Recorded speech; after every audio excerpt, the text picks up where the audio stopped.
So on this channel, we've explored active shooter from the standpoint of I showed you an active shooter training that we put together. And then I also shared an active shooter presentation by Ed Monk, who's gone over, all aspects of it. And so we've got a lot of questions in, they covered a lot of institutional stuff as far as, the education system, how they respond to active shooters, government buildings. But people are talking about, hey, what about commercials, commercial buildings? What about places, where they might work? They're thinking like, their office buildings, hotels, wherever. Well, a couple of years ago, right here in Las Vegas, the Dre's nightclub, which had temporarily moved over to Bally's while the casino they were in was being rebuilt, had a active shooter scenario that I did a breakdown of, and I think it would be really relevant today. Again, it's going to show you, unfortunately, what not to do. And it'll be explained in the whole thing. But again, it's worth going through this and seeing it. I will tell you it's a little graphic. People get shot in this.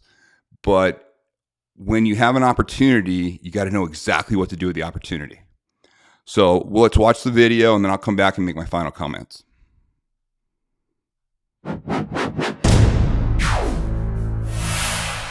Okay, this was an active shooter situation that happened in Vegas this year. It was at a nightclub at Bally's called Dre's, and it happened early in the morning. And the reason I've highlighted this is because there's a couple of really useful things to see on how people deal with an active shooter, what gets results versus what doesn't get a result. You're going to see the bouncer here talking to the active shooter before he knows the guy has a gun. I'm going to walk you through it, talk about it, stop at a couple of key areas, and we'll go through the whole scenario here. So as you can see, these guys are talking. There's confrontation. Bouncer's being aware. He knows something strange about the guy.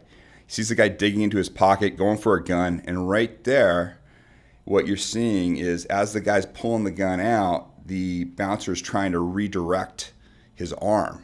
He's trying to control the weapon at that point. Not necessarily being effective at this point, because you can see there's a rotation going on. And when the rotation finishes out, you're going to see that the bouncer gets thrown to the ground. So there he goes. He's on the ground. Now he's got the weapon trained on him again. Here's the second point. Guy reaches out and grabs. This is his second contact with the gun. He's now struck the guy twice, but he's going after the weapon itself, which is not changing anything in his favor at this point. Yes, it's keeping the weapon out of his immediate vicinity, but the shooter's still very capable, and as you see, he's going to be able to adjust here. Trains the weapon, another person comes in, and then he starts shooting. Shoots both people, and now he enters into the casino. As he's entering the casino, he's very calm, and he starts training his weapon, and now you're going to see a security person take advantage of the fact he's coming in from behind. Now, we've stopped it here, and we've circled it, because the guy had complete surprise on the active shooter, but he chose to tackle him, which obviously seems like something that would be normal, something that you would do, take the person to the ground, try to control him. But as you're going to see in the next frame, it doesn't always work out well when you just try to tackle somebody. You see as he's coming around here, boom, right there. That flash that you just saw was a gunshot. It unfortunately struck the individual and ended up killing him. You're going to see what happens as it plays out here. He gets him to the ground. Incredibly heroic what he did, but you can see his body start to be limp and start to hold off here. Other people are rushing in to control the situation, and I think it'll be more useful at this point for me to take it to the studio and have us go over the salient points of what just happened and how to look at it in the future. Why tackling somebody isn't necessarily something you want to do. So let's go to the studio. Okay, so it was a little bit unclear on the video as far as seeing exactly what happened because it's grainy. It's actually a closed circuit TV video of the real incident.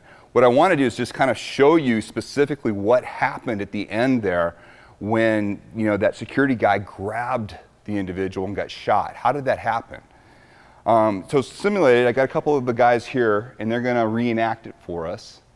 Now, you remember when the shooter was coming out, he was walking out of the club area, he had the weapon trained, so go ahead and just train the weapon.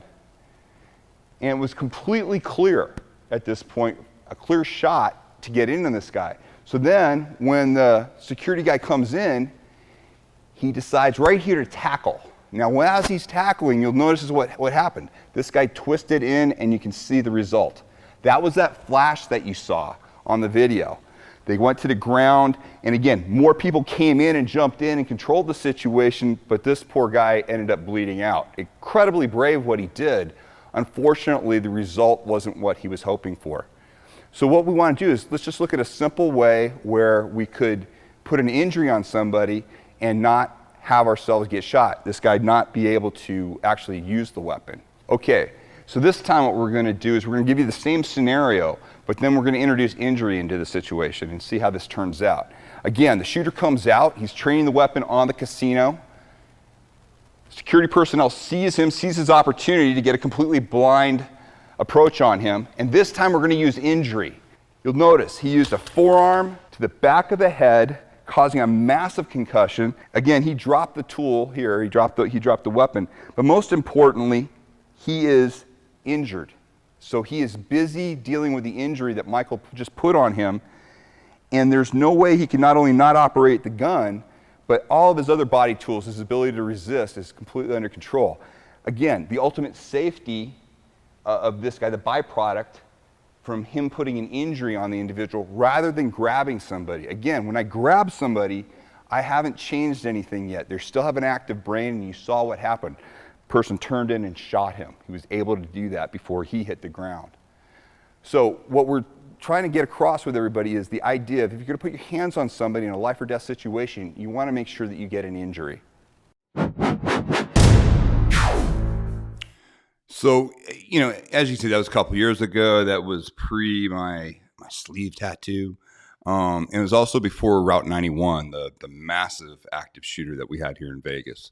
But that one shook the industry pretty much. It really came out of nowhere that this guy just decided to start shooting. And what I think is really important is that you understand, what works. You're not going to rise to the occasion. You're going to fall to the level of your training. And if your training is only involved in holding, grappling, and, trying to submit people or trying to control them via strength, then that's what you're going to default to. And you understand why injury is so important when it comes to violence. And violence is defined as, something that has no rules whatsoever, and that is everything's open. You saw that guy used the casino for everything. He shot 2 people.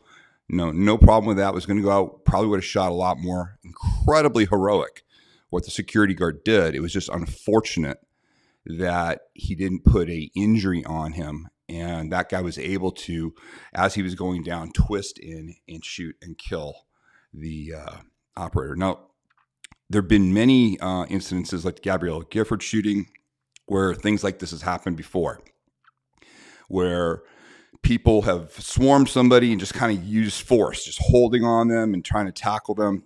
No real injuries put on there. And sometimes it works out okay. Same thing on the Paris train. Those kids were really good and they went down. But again, from everything I read, it was basically them tackling, and there's just a downside to tackling sometimes, especially with the angle that was presented for the security guard. It was a completely blind shot. It would have been a tremendous opportunity to put a massive concussion on the man. Again, he saw his opportunity because it was a time space thing, and he had the force to go ahead and do it. He just didn't put an injury on the individual. His force that he saw was a big tackle, which he thought would be more than enough, and it wasn't. So again, how you train is really important, and understanding how to deploy body weight into injury is even massively more important, because situations like this, you get that one chance. And this individual saved a lot of people using his one chance, but unfortunately, he paid the ultimate price for that. So it's just something to think about. This is when we get our opportunity, we want to maximize our opportunity. Active shooters, it could be a reload, it could be a weapon malfunction, or it could be just a blind opportunity, meaning the guy has his back to you, has no idea you're there, and you can close distance and get on him right away. So I thought this would be, it's good to take a real incident. We happen to have a pretty good CCTV of this. And I did a decent breakdown to kind of give you all options of what actually happened within it. So I hope you enjoyed it. Please share this with anybody that is concerned about active shooters. It's good instructional for them. Also, please make sure you join the channel. Go to timlarkin.com, get your free masterclass, and let your friends know about this content. You're the reason this keeps growing. And thanks so much for all your positive comments and definitely all your suggestions. We are taking them to heart, and we're cranking out as much content as we can. So until next time, stay safe.